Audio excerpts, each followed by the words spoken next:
पैसा पैसा एक ऐसी चीज है जिसकी लालच में इंसान शायद कुछ भी कर सकता है।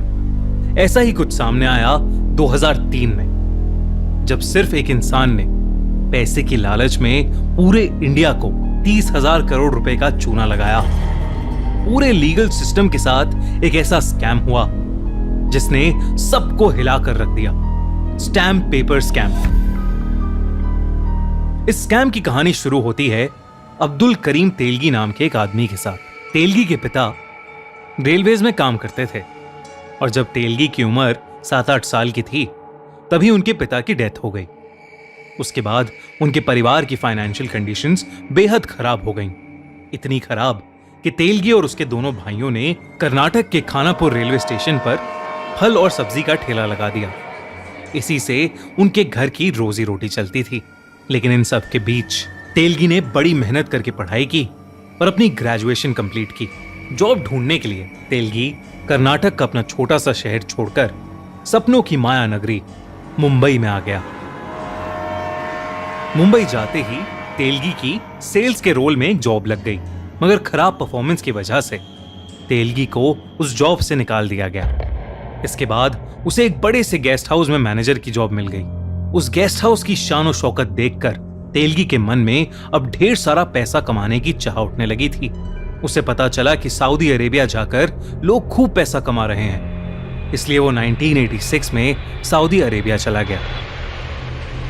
वहां जाकर भी तेलगी ने कई सारी जॉब्स की, मगर वो बुरी परफॉर्मेंस की वजह से उन सब जगहों से निकाल दिया जाता था। लेकिन इस दौरान वो कुछ ऐसे लोगों से मिला जो इंडिया से फेक यानी जाली डॉक्यूमेंट्स जैसे पासपोर्ट, वीजा बनवाकर सऊदी अरेबिया आए थे। ये सब फेक डॉक्यूमेंट्स इंडिया के कुछ ट्रैवल एजेंट्स बनाते थे, जिसके लिए वो लोगों से खूब सारे पैसे चार्ज किया करते थे। ये सुनकर तेलगी का दिमाग चल पड़ा। उसे ढेर सारे पैसे कमाने का शॉर्टकट मिल गया था। तेलगी मुंबई वापस आ गया और उसने अरेबियन मेट्रो ट्रैवल नाम की ट्रैवल एजेंसी शुरू कर दी। ये कंपनी उन लोगों की मदद करती थी जिनके पास सऊदी अरेबिया जाने के ना डॉक्यूमेंट्स होते थे और ना ही वो खुद जाने के लिए एलिजिबल होते थे। अब्दुल करीम तेलगी ने ऐसे लोगों के कागज की हेरा फेरी करनी शुरू कर दी, जिससे उन्हें इमिग्रेशन क्लियरेंस मिल जाता। अब्दुल करीम ने उन लोगों के फेक डॉक्यूमेंट्स बनाने शुरू कर दिए और उसने कागजों की ऐसी हेरा फेरी की जिससे सभी लोगों को इमिग्रेशन क्लियरेंस मिल जाता था। कुछ सालों तक वो यही करता रहा और इसी के चलते उसने ढेर सारे पैसे भी कमा लिए। लेकिन 1991 में एक दिन कुछ इमिग्रेशन ऑफिसर्स को उसके इस इलीगल काम की भनक लग गई और उसे अरेस्ट कर लिया गया। वैसे तो अगर किसी को भी जेल हो जाती है तो वो अपनी गलती सुधार लेते हैं, पर अब तेलगी को पैसे का नशा हो गया था। उसे बस और पैसे कमाने थे, चाहे पैसे जैसे भी आए। और इसी बीच तेलगी को जेल में मिला रतन सोनी।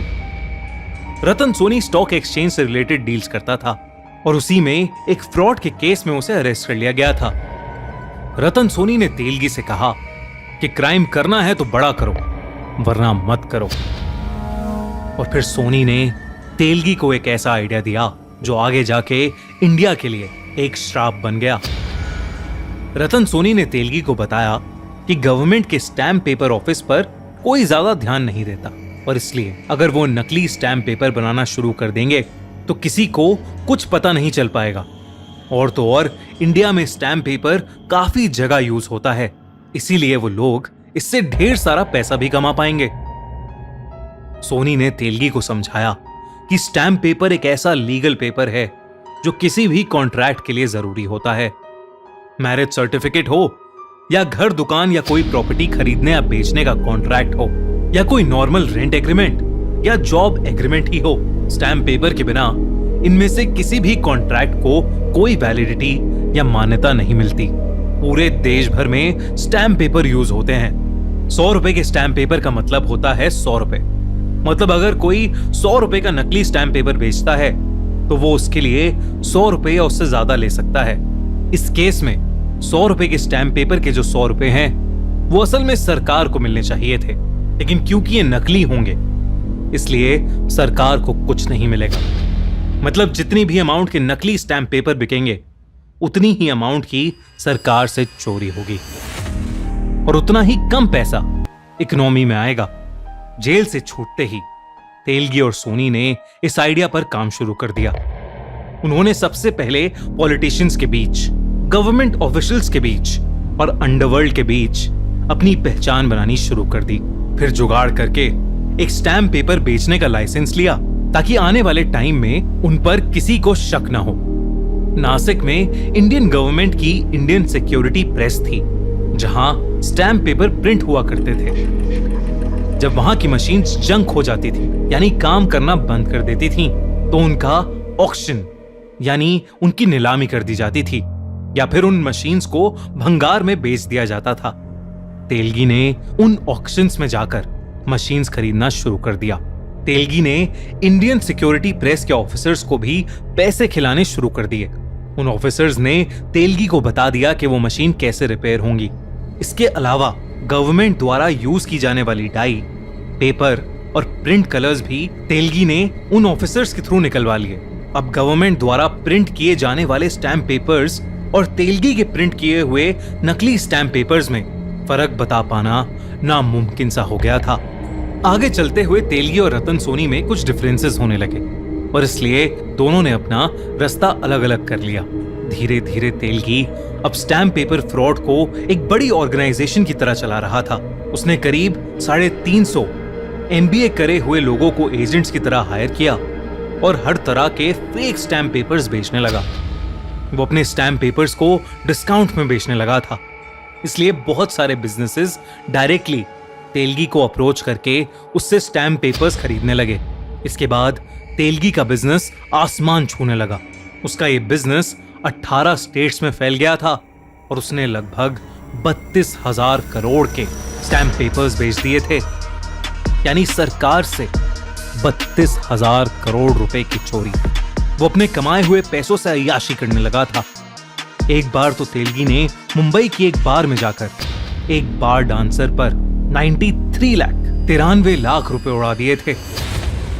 लेकिन साल 2000 में बैंगलोर पुलिस ने स्टैम्प पेपर से भरी एक ट्रक पकड़ी। पहले तो उन्हें लगा कि ये स्टैम्प पेपर्स चोरी किए हुए हैं, लेकिन जब सामने आया कि वो सारे स्टैम्प पेपर्स फेक हैं, तो सब शॉक हो गए। इसलिए उन्होंने इस केस पर डिटेल में इन्वेस्टिगेशन करना शुरू कर दिया। इन्वेस्टिगेशन के दौरान अब्दुल करीम तेलगी का नाम सामने आया और पुलिस ने तेलगी का फोन टैप करना शुरू कर दिया। तब पुलिस को पता चला कि तेलगी ही इस पूरे केस का मास्टरमाइंड था और उन्होंने तेलगी को ढूंढना शुरू कर दिया। मगर तेलगी फरार हो गया और उसका मिल पाना थोड़ा मुश्किल हो रहा था। तभी एक SIT यानी स्पेशल इन्वेस्टिगेशन टीम बनाई गई और पता चला कि तेलगी ये स्कैम 1994 से कर रहा था। टिप मिली कि तेलगी अजमेर शरीफ दरगाह जाने वाला है और तब SIT ने फाइनली उसे पकड़ लिया। तेलगी को अरेस्ट किया गया, लेकिन तेलगी से पूछताछ के दौरान एक SIT ऑफिसर का मर्डर हो गया, जिसके बाद यह केस CBI को ट्रांसफर किया गया। सामने आया कि तेलगी की इंडिया भर में 36 प्रॉपर्टीज थीं और 120 बैंक अकाउंट्स थे और लगभग हर बैंक अकाउंट में करोड़ों का बैलेंस था। तेलगी से जब पूछा गया तो उसे खुद नहीं पता था कि उसके पास कितना पैसा है। गिल्टी पाने पर अब्दुल करीम तेलगी को 30 साल की सजा सुनाई गई और 202 करोड़ का फाइन लगाया गया। लेकिन अपनी सजा काटते काटते 2017 में उसकी डेथ हो गई। तेलगी के लॉयर ने कहा कि जेल के अंदर तेलगी का मर्डर कराया गया है क्योंकि इस केस में कई ऐसे बड़े पॉलिटिशियंस के नाम जुड़े थे जिनके बाहर आने पर बहुत बवाल हो जाता और तेलगी उन सबको एक्सपोज करने वाला था। तेलगी कहता था कि वो इस गेम में बहुत छोटा प्लेयर था और कई इन्वॉल्व लोगों के नाम जानता था, मगर वो नाम कभी बाहर ही नहीं आ पाए। आपको क्या लगता है, तेलगी जैसे लोगों को पकड़ने में हमें इतना टाइम क्यों लग जाता है? हमें कमेंट्स में जरूर बताइए और ऐसे ही स्कैम की स्टोरीज देखने के लिए सब्सक्राइब करें द क्राइम शो बाय खूनी मंडे को। बेल आइकन दबाना मत भूलना।